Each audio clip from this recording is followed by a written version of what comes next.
Electronisounds Audio, the YouTube channel for you. Hey, what's happening, guys? It's Dean from Electronisounds. Stick around. Today I'm going to show you a super sweet technique inside of miRack for creating more movement, life, and interest to your drum patterns. Let's get into this.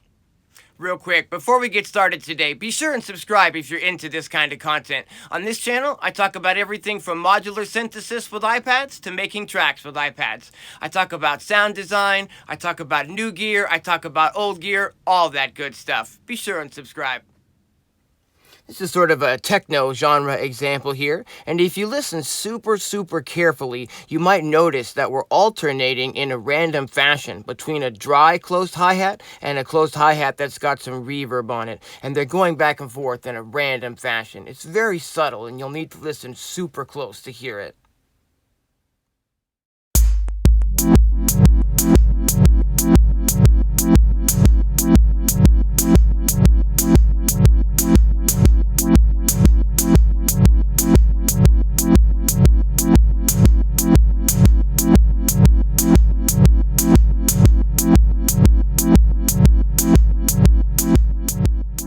Here's another example here, and this time we're using 4 different instances of the closed hi-hats module, and each of them is set to a different hi-hat sound. Listen super carefully and you'll hear the hi-hats changing and evolving over this kick and snare in a very random fashion.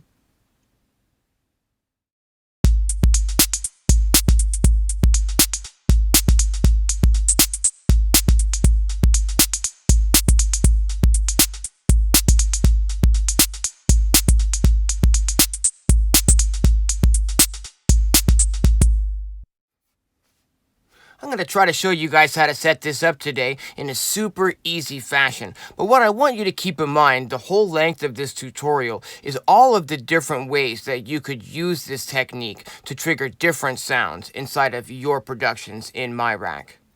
What we're going to be doing is we're going to be using a module called the Bernouli Gate to randomly switch between what we're triggering. What we're going to do is we're going to start today by creating just a really basic hi-hat pattern so you can see what I'm talking about. We're going to go into the drum section and we're going to go ahead and load up the closed hats module. Go ahead and bring that up here. And the very first thing we'll do is we'll need a way to sequence these hats. So we're going to go ahead and press at the plus at the top of the screen there. We're going to be in the tag section and we're going to go ahead and scroll down to sequencer. Lots of different sequencers for you to sequence with. I like to use this 3x16 a lot because it really does what I expect it to do.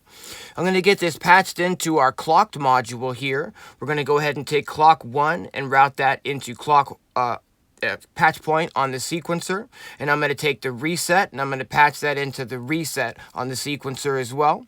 Next, we're going to take a trigger output from our sequencer and we're going to patch that into the trigger input of our closed hi-hat module.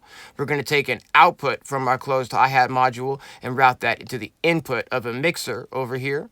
And then I'm going to take the left and right outputs from this mixer and I'm going to route that into our main mixer, which is routed into a limiter to protect our ears, our headphones, and our speakers, and also a VU meter so I can get a level check on what we're looking at.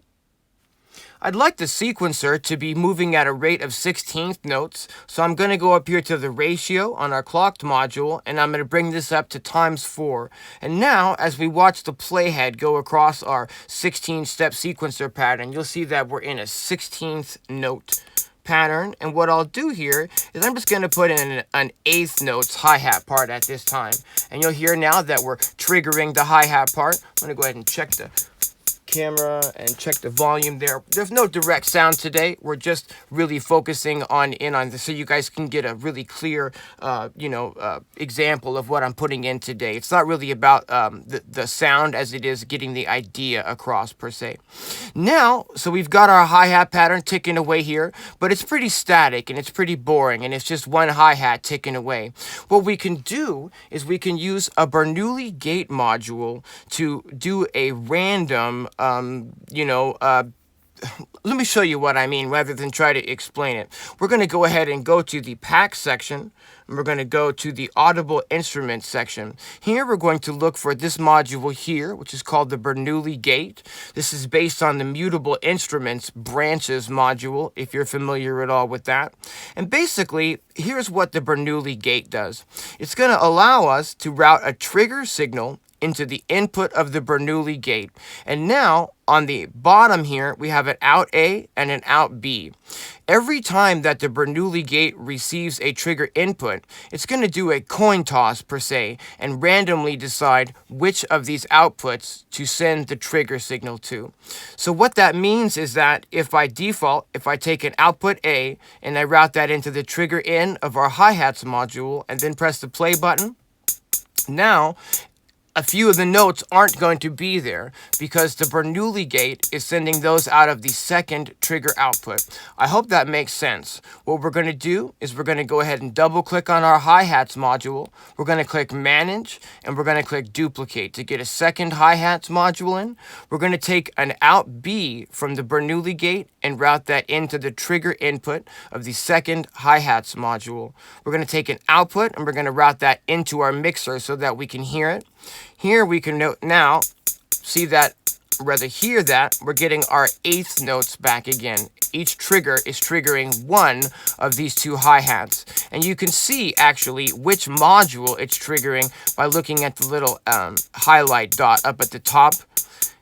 Now, it sounds the same, but if we change the second module to a different hi-hat sound, now you'll really hear what I'm talking about, in that we're getting two different hi-hats triggering, and it's sort of a random as to which hi-hat it's triggering.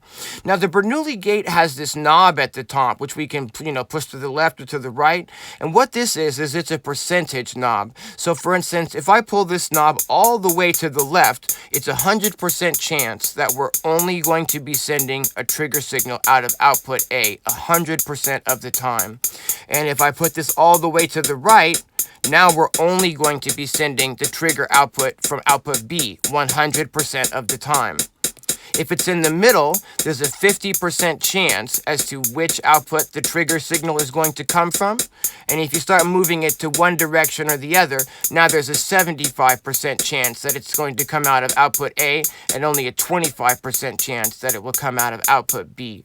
Now you can use this to your advantage, and depending on how much, random element you'd like, you can adjust this chance percentage up here depending on your needs. Now that's pretty cool, Dean, but let's say you guys aren't really that concerned with hi-hats or changing your hi-hat patterns or getting more variation in your hi-hats. What I want you to keep in mind is that the Bernoulli gate is for anything that accepts a trigger input signal. So anything that you're going to send a trigger signal into, you could run through this Bernoulli gate and have different things coming out. For instance, this could be a sample module here with two different samples into it. They could be two different chord samples, for instance, or two different vocal samples, or you could in fact use your own drum samples inside of a sampler. The point is that you don't necessarily need to use this only on hi-hats. You can use this on anything inside of miRack that accepts a trigger input.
It takes a lot of work and energy to make all these videos. If you've been enjoying my content, I'd like to encourage you to support the channel by clicking the thumbs up button on this video here, or maybe by purchasing a sample pack over at my website Electronisounds.com, or maybe even by becoming a patron over at Patreon.com. The link is in the description.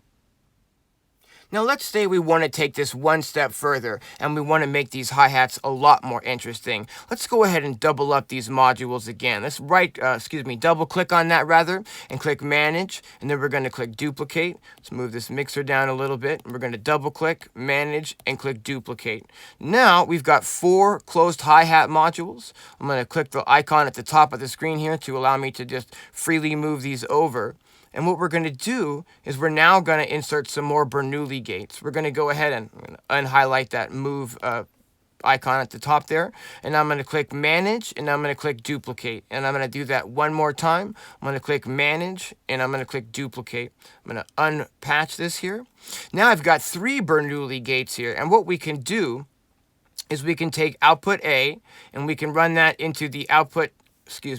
We can run this into the input of the second Bernoulli gate, and we can take output B and we can route this into the input of the third Bernoulli gate. So now, depending on which output it's sending to, now we actually have a destination of 4 possible outputs. And we've got 4 hi-hats here, so I can take out A into trigger 1, out B into trigger 2, out A again into trigger 3, and out B into trigger 4. And I can just make sure that I've got an output of these hi-hats routed into our mixer here. And I've got now all of these different modules routed into the mixer. What we can do is press play here. We can pick some different hi-hat sounds here. Now I've got 4 different hi-hat sounds that are randomly being triggered through this series of Bernoulli gates. Completely random, because I've got all of these set to the middle position where it's a 50-50 chance as to which trigger it's going to come out from. I could adjust these to get less random, or to focus in on maybe specific hi-hat sounds that I want to trigger more often than the other sounds. For instance, like the first module is running an 808 hi-hat. Maybe this is my first hi-hat and I really wanted to trigger this hi-hat more than the other hi-hats. What I would do at that point is start moving these to, direct them to that trigger. So for instance, we have an output here. It's going into the input of this module. It's the output A. So I want output A to trigger more often than output B, right? Okay, so we're going into the N here, and I want output A to trigger more often than output B. So I've got it pushed to the left. Now we'll just, look and watch here. Output A is going to this first module. That means by default, I'm sending more triggers to that output than any of the other outputs.